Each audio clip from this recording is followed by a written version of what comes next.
What if we settled on the moon? It started with a flicker, not a thunderous launch or a dramatic broadcast, but a subtle, almost accidental discovery. Somewhere in the arid outskirts of Flagstaff, Arizona, an amateur astronomer named Leo Marquez sat in his backyard, sipping coffee beneath the early spring stars. He adjusted his custom-modified telescope toward the familiar face of the moon, more out of habit than expectation. Then he saw it, a shimmer, a flicker of movement across the Sea of Tranquility, close to the ghostly outline of the Apollo 11 landing site. At first, he assumed it was an optical illusion, a glint of sunlight off a rock, a passing satellite. But as he recalibrated and zoomed in, the truth became stranger. The object had structure, angles, symmetry. It was not natural. Within days, observatories and satellite feeds confirmed it. Something was being built on the moon. A dome had appeared, reflective and geometric, unlike any natural formation. Soon, more structures followed: trusses, towers, long corridors of shadow and shine. Solar panels bloomed like metallic flowers. A month later, Earth's high-resolution surveillance satellites revealed the impossible. People. Human figures, walking, no, bouncing, across the dusty surface, tethered to machines, building more. And not a single government had announced it. No press release, no flags planted, no parades. Humanity had returned to the moon, and no one had been invited to the party. What followed was a kind of global cognitive dissonance. For over half a century, the moon had been a relic of old ambitions, a graveyard of flags and forgotten footprints. Every so often, there was talk of returning, of mining, of building, but nothing ever moved past conceptual renderings and optimistic launch schedules. Until now. Who were these settlers? NASA remained silent. So did the European Space Agency. China denied any involvement. Russia scoffed, then accused. Some believed it was SpaceX or Blue Origin acting in secret. Others suspected a rogue startup or private spacefaring cult. Conspiracy forums surged. Stocks in aerospace companies fluctuated wildly. The UN called for clarification and cooperation among all spacefaring nations, but the builders didn't respond. They simply kept building. In less than 6 months, satellite imaging confirmed that the site had expanded into a small village of domes, tubes, and habitats. Vehicles scurried across the regolith. Vertical towers, possibly farms, began rising near the base.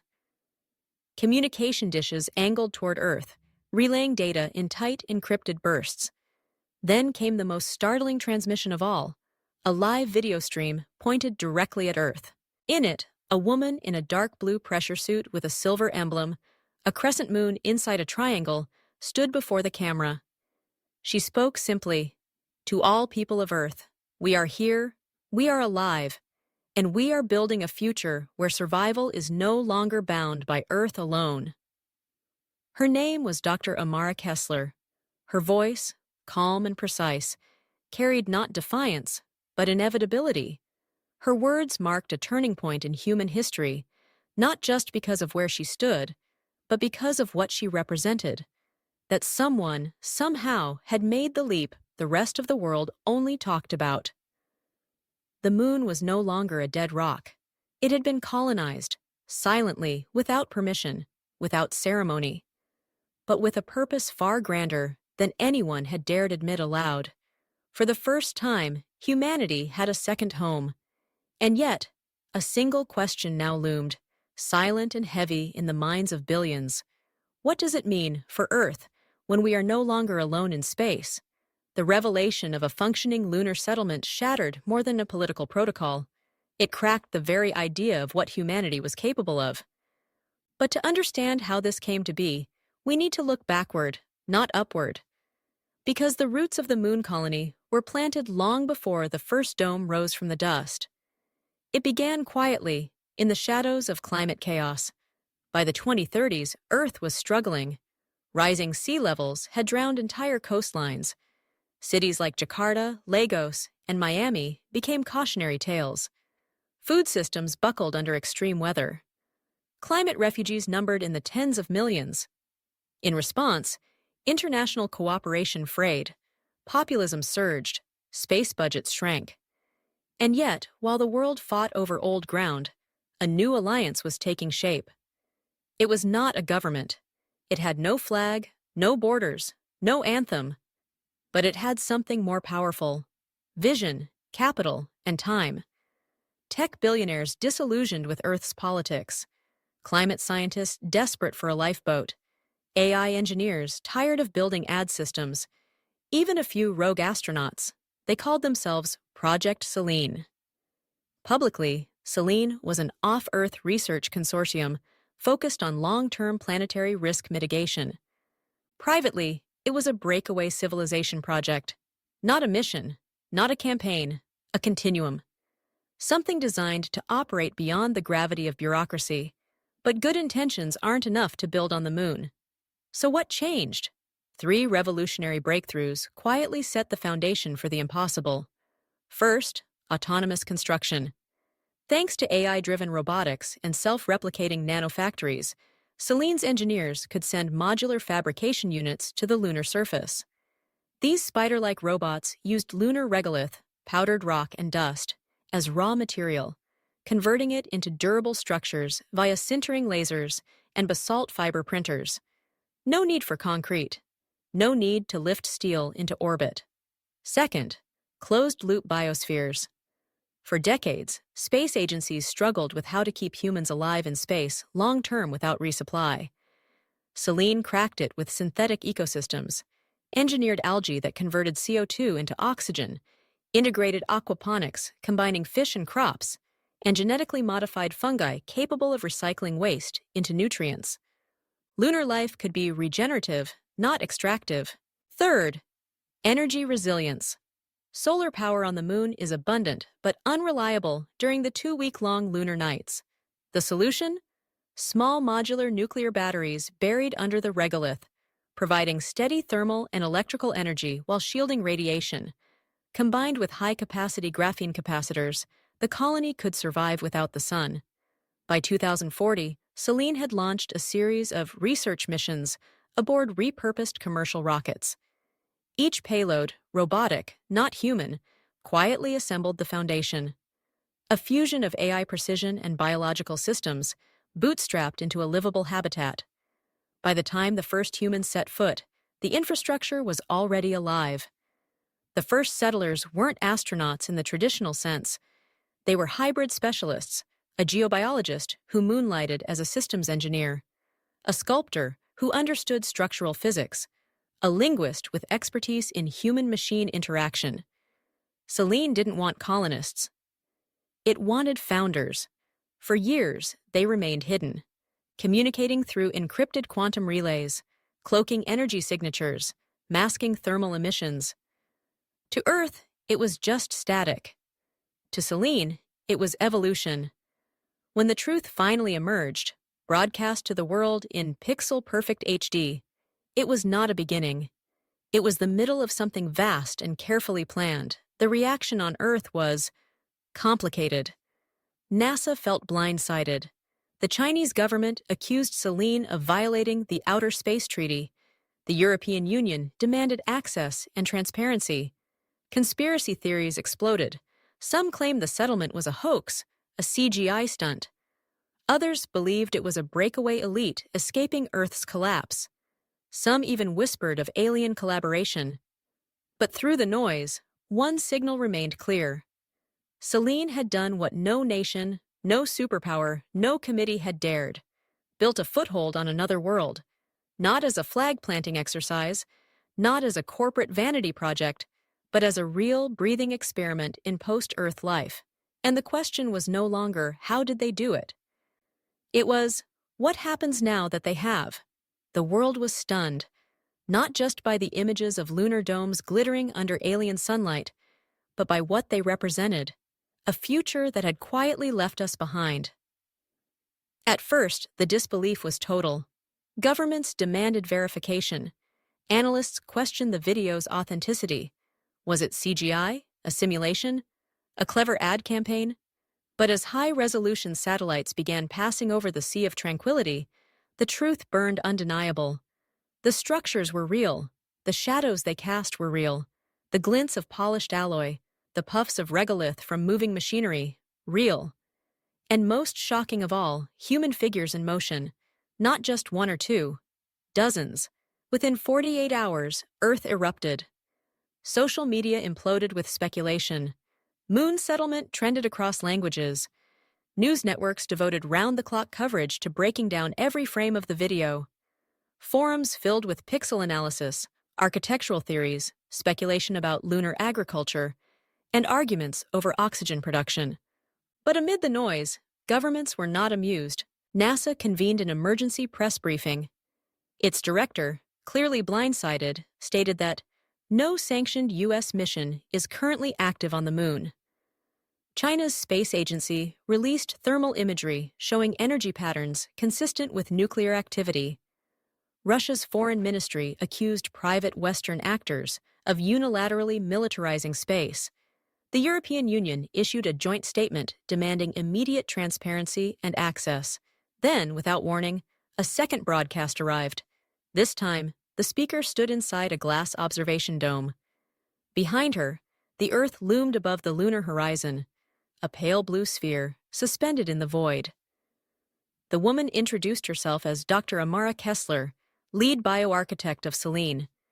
She spoke not as a politician, nor even as a colonist, but as someone carrying the weight of something larger. We are not here to claim the moon. We are here to learn how to live differently. Earth is in crisis. You all know it. We do not come in judgment, but in preparation. If we are to survive as a species, we must learn to live beyond our cradle. Selene is not an escape. It is a rehearsal. The tone was calm, deliberate, disarming. In under 5 minutes, she reshaped the conversation, not as a matter of sovereignty, but survival. Her message reached every corner of Earth, translated in real time, broadcast on state and private channels alike. And it struck a nerve. Climate refugees in Bangladesh cheered. Scientists across Europe wrote open letters of support. Young people, especially the digitally native and climate-conscious, rallied behind the Selene vision. They flooded the colony's public communication channels with offers to help. Coders, biologists, educators, even poets and chefs. For the first time in years, space was no longer about rockets. It was about relevance. But not everyone felt hope. Within days, global protests erupted. Selene is not salvation, read signs outside parliaments. Religious groups condemned the lunar settlement as an affront to divine design. Economists warned of an emerging extraterrestrial class divide, where only the wealthy, skilled, or genetically enhanced might one day leave Earth. Some questioned the ethics. Who gave them the right to build off-world without consent? Was Selene subject to Earth's laws? What if they became a sovereign power? And beneath it all, a darker question simmered. What if they stopped needing Earth altogether? Still, amid the controversy, Selene kept growing. Private spaceports sprang to life in remote deserts. Namibia, Patagonia, coastal Australia, optimized for low-cost cargo launches. Lunar ferry shuttles made weekly trips, delivering tools, seeds, even musical instruments. Blockchain-based contracts funded lunar research, paying Earth scientists in helium-3 futures and off-world data rights. And then, another milestone.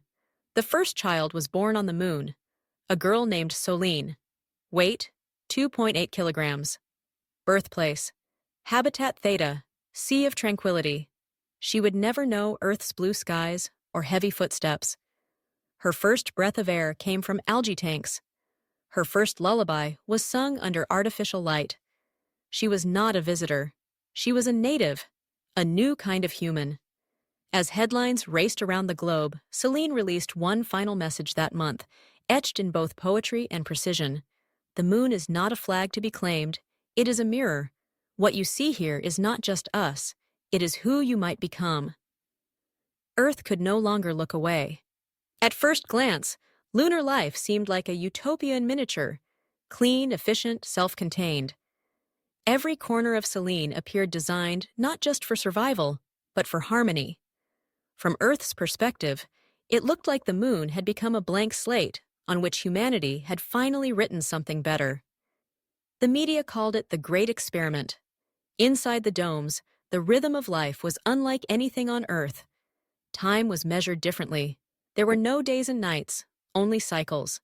20-hour work shifts followed by 8-hour dark rest periods, calibrated to balance productivity with mental health. Artificial skies displayed soothing gradients, cycling through dawns and dusks to mimic Earth's circadian cues. There were no cars, no roads, no noise pollution. Transportation was entirely modular. Small magnetic glide pods zipped silently through sealed tunnels. Every movement, every calorie, every watt of energy was tracked, not for control, but for optimization. On Selene, waste was not discarded. It was data. Every bit of it recycled, refined, reborn. The economy of Selene was not built on money as Earth knew it. Residents received digital tokens tied to time, contribution, and innovation. A young botanist who developed a new strain of lunar kale earned it the same share of communal credit as a robotics engineer fixing water filtration valves. Value was fluid, not fixed, and it worked, at least at first. Food grew in vertical farms under spectrum-tuned LEDs. Protein came from engineered mycoproteins and algae vats. Water was meticulously filtered through moss bioreactors and chemical loops. Clothes were printed on demand using biofabric threads. Even art flourished. Murals bloomed on internal dome walls. Soundscapes filled communal sleep zones. Poetry readings happened in zero-G lounges. Selene was alive, not just biologically, but culturally. And Earth watched, captivated. Enrollment into lunar training academies skyrocketed. Universities offered Selene-oriented degrees. Countries scrambled to update their space laws, while some corporations quietly funded their own orbital research stations in response. Tourism companies promised moon visits within a decade. A new generation of children began to draw the moon not as a mystery, but as a destination. But beneath the praise, concerns began to creep in. Economists warned of a Selene gap, where lunar technologies developed faster than Earth governments could regulate. If Selene achieved self-sufficiency, what leverage would Earth retain? Would the colony become a sovereign entity? Would it negotiate, compete, or disconnect? Political leaders raised the alarm about jurisdictional vacuums. The Outer Space Treaty, signed in 1967, had no clause for off-world settlements. Was Selene bound by Earth laws? Could it issue its own? Already, disputes emerged over lunar mining rights, data ownership, and the use of helium-3, a potential fuel source for fusion. Even more quietly, intelligence agencies worried, what if Selene built weapons? What if their independence shifted the balance of global power? What if they allied with one Earth faction over another? And some questioned the social experiment itself. Was Selene really a meritocracy? Or just a well-masked technocracy? Who decided who got to go? There were whispers of biometric vetting, psychometric filters, and quiet eugenics. Some critics warned that Selene wasn't a civilization. It was a prototype, optimized for functionality, not freedom. Back on Earth, those left behind began to feel it. In Nairobi, a street mural appeared. The moon, looking down like an indifferent god. In Manila, protesters held signs reading, "Fix Earth First." In Detroit, a viral video showed a man pointing to the sky and shouting, "They left us!" The psychological divide had begun. Selene may have been small, barely 1,000 residents by its second year, but it loomed large in the human imagination. It wasn't just a place, it was a possibility. And possibility has a way of exposing everything you wish wasn't true. As Selene grew from a daring experiment into a flourishing lunar society, the ripples it sent through Earth's political, environmental, and social fabric deepened and darkened. At first, the moon's promise was a beacon. Helium-3 exports began to attract energy companies desperate to break Earth's fossil fuel dependency. New lunar technologies, water recycling, radiation shielding, synthetic food, offered hope to drought-ravaged and polluted regions back home. But beneath the surface of progress, tensions mounted. The environmental impact was paradoxical. Mining operations on the moon, though initially hailed as clean and efficient, began to alter the fragile lunar surface. The regolith, the fine dust that covered the moon for billions of years, was not merely dirt. It was a silent archive of cosmic history. Disturbing it risked losing irreplaceable scientific data. Worse, intense mining caused microseismic activity, shaking the delicate habitats and increasing maintenance costs. Earth's scientists debated fiercely. Should humanity risk desecrating a pristine world for energy and profit? Meanwhile, geopolitical fault lines cracked wide open. Lunar sovereignty became the new frontier for old Earth rivalries. Nations jockeyed for influence, backing Selene factions aligned to their interests or launching their own competing projects. The United Nations authority waned as space governance splintered into a chaotic patchwork of treaties, trade agreements, and covert operations. Proxy conflicts began to manifest, with cyberattacks targeting lunar systems, sabotage of supply chains, and espionage, both on Earth and on the Moon. More troubling was the social impact on Earth itself. As Selene's population steadily increased, so did the exodus of talent and capital from Earth's most vulnerable communities. Skilled engineers, doctors, and scientists sought new lives in the lunar colony, attracted by opportunity and the promise of escape. This brain drain intensified inequality. Those left behind faced decaying infrastructure, dwindling services, and growing resentment. In some cities, protests morphed into riots, fueled by the perception that the elite had abandoned the planet. The psychological divide grew more profound. On Earth, the moon became a symbol of abandonment and elitism. On Selene, the settlers cultivated a unique identity. They called themselves Lunans, a name reflecting their bond with low gravity and eternal stars. Lunar-born children grew up with bodies and minds adapted to 1/6 Earth gravity, some showing subtle physiological differences, denser bones in some areas, altered muscle tone, even modified circadian rhythms. Their worldview, shaped by a sky that never truly darkened, differed from Earth's deeply. Ethical questions multiplied. Would Lunans remain Earth's citizens or evolve into a distinct people? What rights did they have? Were Earth governments entitled to tax or legislate them? Could they vote in Earth elections? And what if someday they chose to sever ties altogether? Health risks also began to surface. Despite the best shielding, prolonged exposure to cosmic radiation caused mutations in some settlers.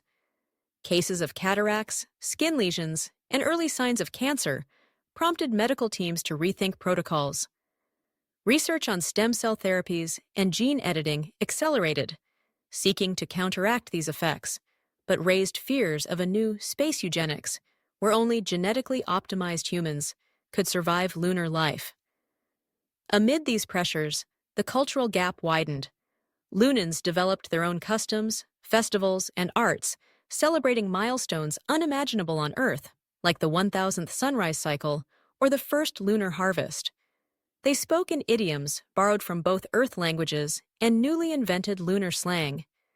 Their sense of community was tightly knit but insular, sometimes appearing aloof or alien to Earthbound relatives. As lunar society matured, the risk of misunderstanding and conflict increased. Earth's leaders debated policies. Should they integrate or isolate, encourage ties or enforce regulation? The answers remained elusive, and through it all, one truth became clear. Settling the moon was not just about science or survival. It was about redefining what it meant to be human. Because once humanity crossed that threshold, everything changed. To truly grasp the magnitude of humanity's lunar settlement, we must delve beneath the surface, literally and figuratively, and explore the complex scientific mechanisms that make life on the moon possible and profoundly different from life on Earth. At the heart of the challenge lies gravity, or more precisely, the lack of it. The moon's gravity is only about 1/6 that of Earth's. This reduced gravitational pull affects every aspect of biology and physics experienced by settlers. On Earth, our bodies have evolved over millions of years under constant gravitational force, shaping muscle density, bone strength, cardiovascular systems, and even cellular processes. On the moon, this force is drastically weaker, causing profound changes. One of the most immediate effects is bone demineralization. In microgravity or low gravity, bones lose calcium and other minerals faster than the body can replenish them, leading to osteoporosis-like conditions. To counter this, lunar habitats incorporate advanced resistance training equipment and electromagnetic stimulation therapies to maintain skeletal integrity.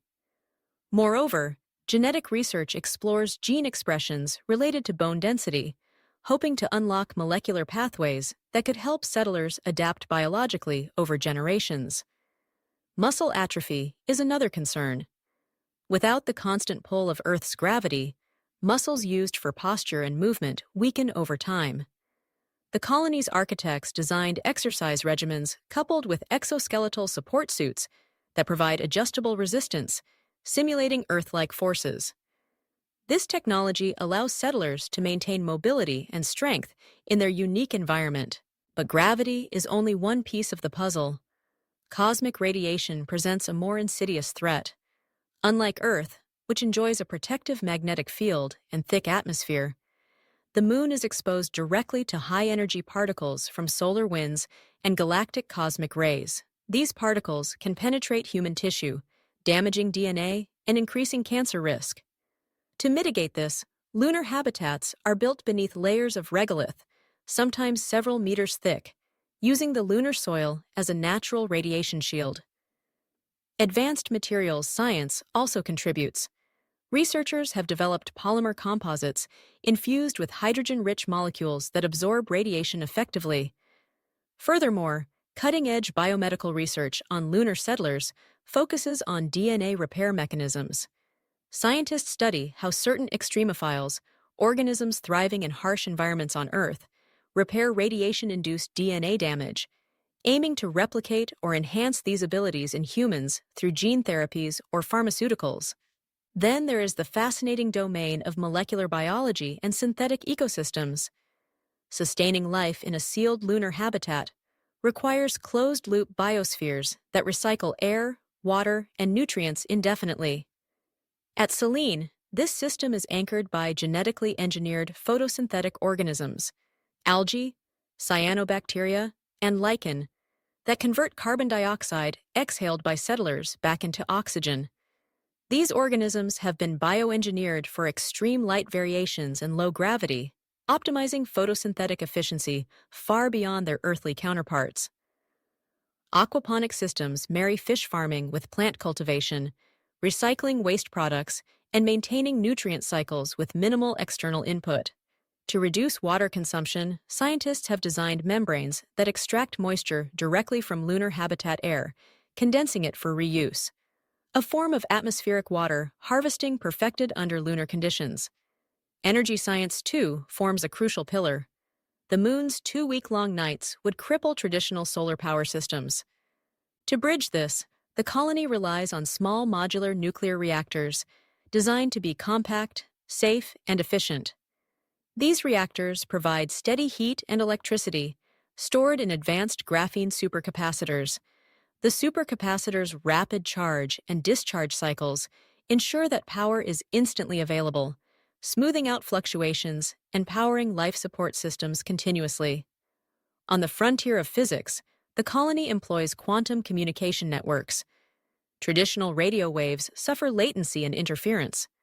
Quantum entanglement-based systems allow instantaneous, secure communication between lunar outposts and Earth stations. This leap enables real-time data transfer, crucial for mission success and scientific collaboration. Lastly, artificial intelligence integrates all these technologies into a seamless system. Autonomous robots handle habitat maintenance, monitor biological systems, and respond to emergencies faster than any human could. AI-driven environmental controls adjust oxygen levels, temperature, and humidity with precision, ensuring comfort and safety. This intersection of gravity, radiation physics, molecular biology, energy science, and AI creates a living, breathing lunar society, one that pushes the boundaries of what science once deemed possible. But while the science enables survival, it also ushers in profound questions. How will human biology evolve in this new gravity? Could lunar genetics diverge enough to create a distinct subspecies? And how will our understanding of life itself change when it no longer depends solely on Earth's conditions? As the moon transforms from a barren satellite to a cradle of civilization, humanity stands at a crossroads, not only technologically, but existentially. The promise of lunar settlement had captivated the world, a shining symbol of human resilience and ingenuity. But beneath the gleaming domes and meticulously engineered ecosystems, a storm was quietly gathering, one that would test the limits of survival and human will in ways no one had anticipated. It began with a subtle warning. In one of the vertical farms, sensors detected abnormal spikes in radiation levels. A massive solar flare, unlike any previously recorded, had erupted from the sun, hurling a wave of charged particles toward the moon. The colony's shielding absorbed much of the impact, but some sections, older habitats still under construction, experienced breaches. Settlers reported dizziness, nausea, and acute fatigue. Medical teams scrambled to assess exposure levels, while AI systems worked frantically to reinforce vulnerable zones. Emergency protocols kicked in. Non-essential activities were suspended, and residents were directed to underground shelters several meters beneath the regolith. This was only the beginning. In the chaos, a critical failure occurred in the water recycling system. A biofilter clogged, compromising the closed-loop life support system. Without immediate repair, water shortages would follow, threatening every living organism in Selene. Engineers raced against time, navigating labyrinthine tunnels to replace filters and recalibrate the system. Meanwhile, supplies from Earth were delayed due to geopolitical tensions that had escalated alongside the crisis. Lunar satellites jammed by cyber attacks further hindered communication. But the physical dangers were only part of the crisis. Psychological strains began to emerge. The confined, artificial environment exacerbated anxiety and depression. Incidents of interpersonal conflict rose. Isolation, the lack of natural earthly stimuli, and the constant awareness of fragility weighed heavily. Then, an unexpected political fracture split Selene's leadership. Debates over resource allocation, governance, and the colony's future spiraled into public disputes broadcast live to Earth. Factions formed, pragmatists advocating strict rationing and centralized control, versus idealists demanding openness and communal decision-making. The division threatened not only internal stability, but the very foundation of lunar society. Meanwhile, back on Earth, fear and suspicion intensified. Governments questioned whether the Selene project had spun out of control. Were the settlers abandoning Earth entirely? Had they weaponized their advanced technologies? Were cyber attacks originating from lunar operatives seeking independence? The crisis revealed deeper vulnerabilities. Despite advanced AI and robotic maintenance, the settlement was not immune to cascading failures. Systems designed for redundancy faltered under unexpected stress. The harsh lunar environment left no margin for error. For the first time, the world saw that lunar life was not a utopia, but a precarious balancing act, a new frontier where human fallibility met unforgiving nature. Yet, even amid the fractures, resilience emerged. A coalition of engineers, psychologists, and ethicists forged a new governance model, a hybrid system blending AI mediation with human empathy, consensus, and flexibility. They implemented mental health protocols, integrating virtual reality experiences, simulating Earth's environments, mitigating psychological strain. New technologies were fast-tracked. Self-healing materials, AI-driven predictive maintenance, and bioengineered crops resilient to radiation fluctuations. Earth's scientific community mobilized unprecedented support. International space agencies, corporations, and universities formed coalitions to assist, bridging political divides. The crisis marked a crucible moment. Lunar settlement was no longer a romantic ideal, but a hard-fought reality demanding adaptation, cooperation, and sacrifice. It was the point where humanity realized that colonizing another world did not mean escaping its problems, but confronting them anew. The crisis on Selene had shaken the colony to its core, revealing vulnerabilities that no one had fully anticipated. But with crisis came a profound awakening, a call to innovate, to adapt, and to push the boundaries of what it meant to survive beyond Earth. The first line of defense was technological, an accelerated surge of innovation that sought to mend, strengthen, and reinvent every system under the lunar sky. Engineers developed self-repairing habitat materials infused with microcapsules of lunar regolith and synthetic polymers, allowing walls and domes to seal cracks automatically under pressure changes or micrometeorite impacts. These living structures became the first step in creating a truly resilient environment. Water recycling systems evolved, integrating AI-driven nanofilters that monitored molecular impurities in real time, optimizing filtration cycles and reducing failure risks. New biological components, synthetic microbes tailored to lunar conditions, were introduced to accelerate waste breakdown and nutrient recycling, creating a more robust ecological loop. Mental health challenges sparked a revolution in virtual experience technology. Settlers immersed themselves in fully simulated Earth environments, from dense tropical rainforests to wide-open oceans, their senses restored by advanced haptic suits and neuro-interface systems. These virtual sanctuaries helped alleviate the crushing isolation, rekindling a sense of home even under lunar skies. But technology alone could not solve the crisis. The social fabric needed repair. In a historic assembly broadcast live to Earth and all lunar modules, Selene's leaders introduced a new governance framework, a hybrid democracy mediated by AI, designed to balance efficiency with human values.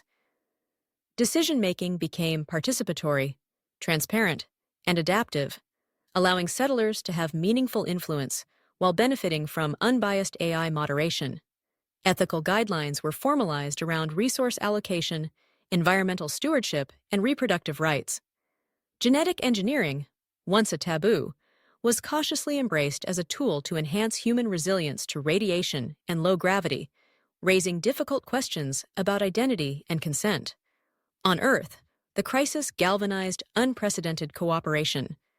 For the first time in decades, rival nations set aside political differences to pool resources for lunar support missions. Space agencies launched coordinated supply runs, delivering medical supplies, new habitat modules, and crucial scientific equipment. Universities worldwide opened research grants aimed at improving lunar life support and AI autonomy. Simultaneously, bold plans emerged to extend humanity's foothold beyond the Moon. Mars colonization projects, once distant dreams, accelerated in urgency and funding. Concepts of orbital habitats, asteroid mining, and interplanetary trade were revisited with renewed vigor.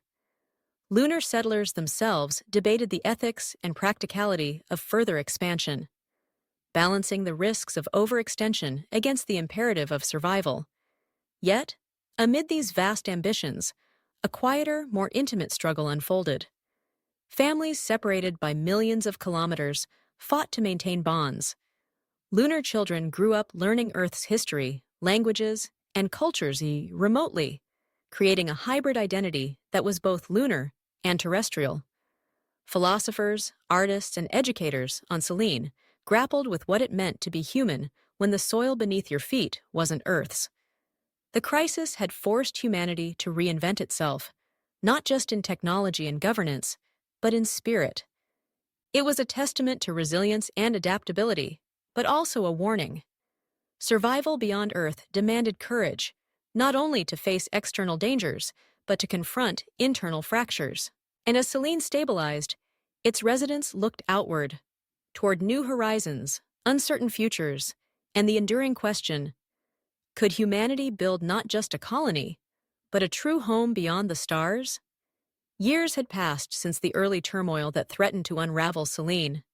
The lunar settlement, once a fragile experiment, had transformed into a vibrant, if still tentative, society, a beacon of what humanity might become when freed from Earth's constraints, yet forever shaped by its heritage. The world of Selene was no longer an outpost. It was a complex civilization with its own rhythms, challenges, and dreams. Architecturally, the colony expanded vertically and horizontally. New habitats fused with natural lunar caverns, blending technology with geology. Innovations like bioluminescent walls replaced artificial lighting, creating living environments that pulsed with soft, organic light. Transport systems evolved into maglev tunnels that linked domes across miles, making the colony feel like a sprawling city under the stars. Socially, the Lunans forged a new culture, one rooted in the shared experience of low gravity, cosmic silence, and the fragile beauty of their environment. Festivals celebrated the lunar cycle, the first harvest, even the rare Earth eclipses visible from the moon. Languages blended Earth tongues with new slang and symbols, reflecting the hybrid identity of a people caught between worlds. Education took on novel forms. Children learned through immersive simulations, experiencing Earth's diverse ecosystems and histories, virtually while exploring their own lunar terrain physically.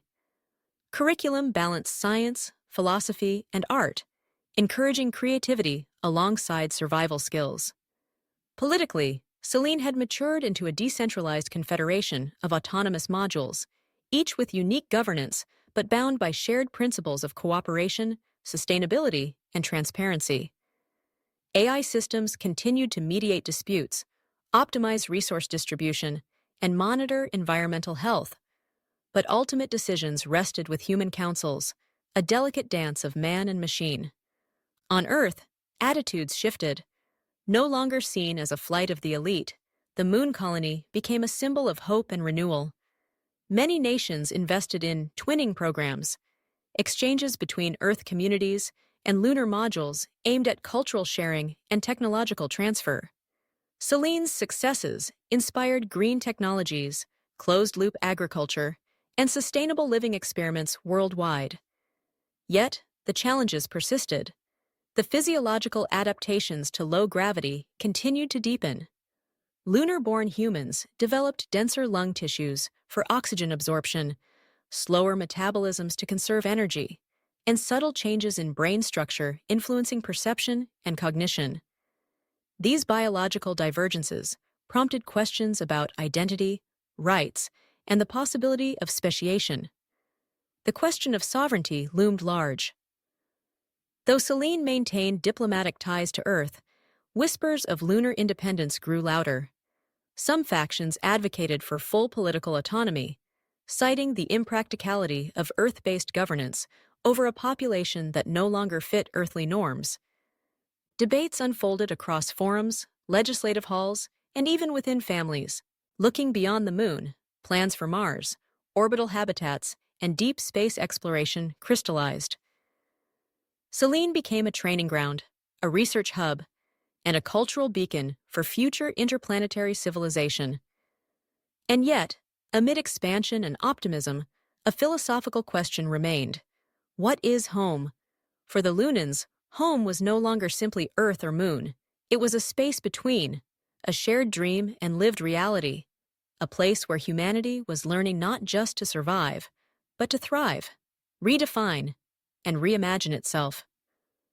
As the pale blue dot hung in their sky, they knew one thing for certain. Humanity's future was no longer confined to one world. It was written among the stars. As the sun rose slowly over the sea of tranquility, casting long shadows through the transparent domes of Selene, humanity stood at a crossroads unlike any before. We had done the unimaginable, transformed a barren satellite into a home. We had woven life into lunar dust, forged communities under alien skies, and stretched the boundaries of survival, innovation, and hope. But what had we truly learned? First, that survival is not merely about technology or engineering. It is about adaptation of mind, body, and spirit. The settlers of Selene taught us that resilience demands not only machines and habitats, but empathy, cooperation, and the courage to face uncertainty. Second, that the dream of space colonization is a mirror reflecting our deepest human challenges: environmental stewardship, social justice, identity, and purpose. The moon did not erase Earth's problems. It refracted them, magnified them, and forced us to confront them anew. Third, that the future of humanity will be pluralistic and dispersed. There is no single home or single way to be human. As Lunans evolved in their unique environment, Earthlings adapted differently. Yet, through connection and shared stories, we found unity. And finally, that exploration is not just a pursuit of territory, but a journey inward. What does it mean to belong, to be human, to care for a world or worlds? The moon, once a symbol of isolation, had become a testament to possibility. But the road ahead remains uncharted. Will we build bridges between worlds or walls? Will the splintering of humanity lead to conflict or new forms of kinship? Can we extend the lessons of Selene to Mars, to orbital colonies, and perhaps, one day, to the stars beyond?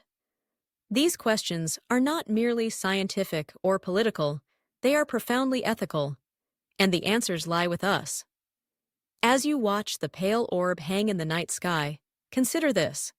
What if settling the moon was not an end, but a beginning? A beginning of new perspectives, new communities, and new dreams? A beginning that calls on us all to care for our home, to embrace change, and to reach ever outward with curiosity and humility? The moon awaits, not as a conquest, but as a companion on humanity's grand journey. What will you choose to build there? Thanks for joining this journey beyond our world, to a place where the impossible became reality and humanity redefined itself among the stars. The story of settling the moon is still being written. With every launch, every discovery, and every step on that silvery surface. If this vision sparks your imagination, don't forget to like, subscribe, and share your thoughts below. What would you want the future on the moon to look like? Could you imagine calling it home? Until next time, keep looking up and wondering, what if?